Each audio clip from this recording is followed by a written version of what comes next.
Hello, how are you doing today? This is Adenugu and I'm back again. Sorry I haven't made a video in a while because I've been sick, as you can hear it in my voice, but I'm getting better. So today we're actually going to expand on the last video that I made. Last time I made a video about my journey from moving from the village straight to America.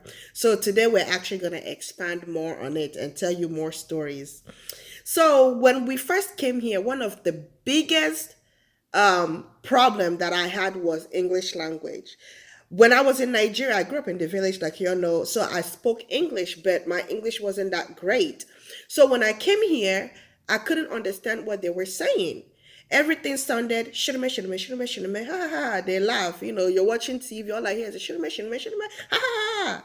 So I started school. I couldn't understand what they're saying. The only time I will understand what the teacher is saying is only if he writes it down or she writes it down on the board. Then I can read it and be like, okay, that's what they're saying.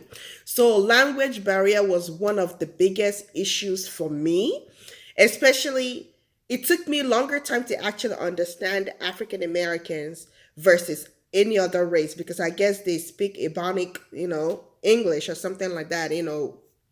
So I couldn't really understand African Americans that much. It took me a while.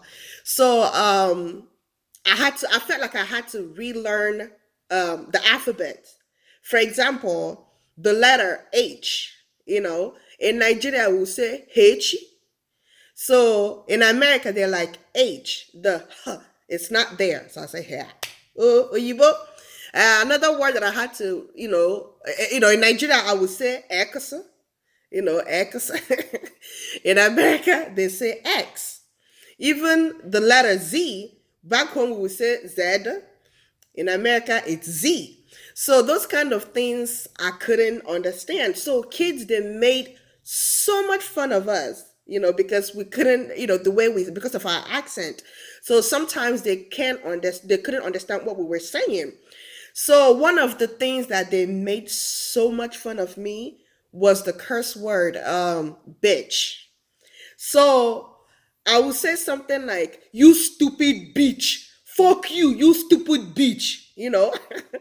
And then they will laugh. I'm like, you said what? I said, she's a bitch. And then they'll be like, what did you call her again? I said, her mother, her father, her sister, all of them, they are all bitches.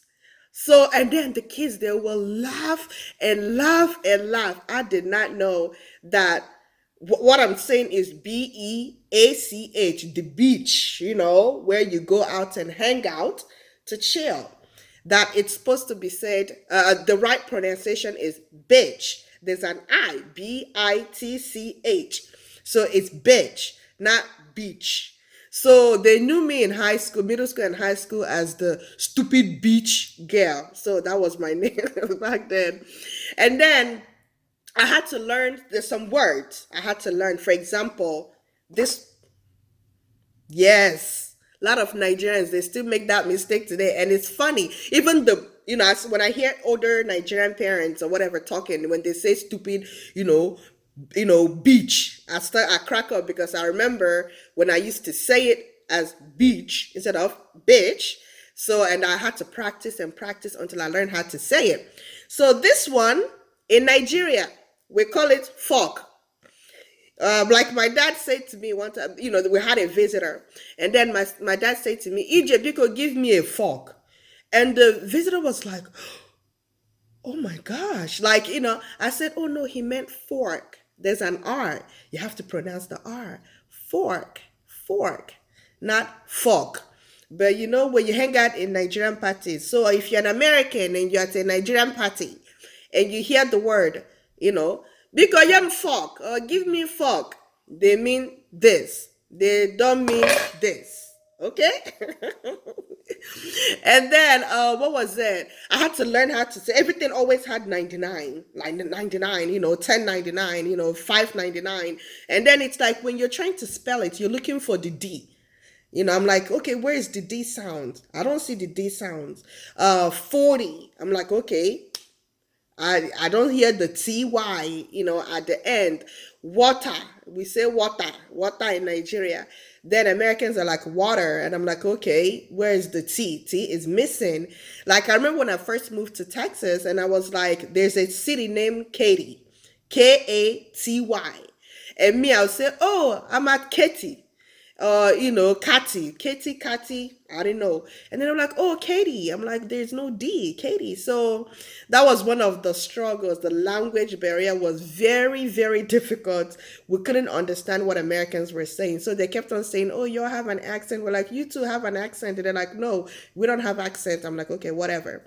But anyway, tell me, share your own experience. Like, what word did they make fun of you? You couldn't say when you came to America, you couldn't understand. Share your experience with me. All right, then, bye bye.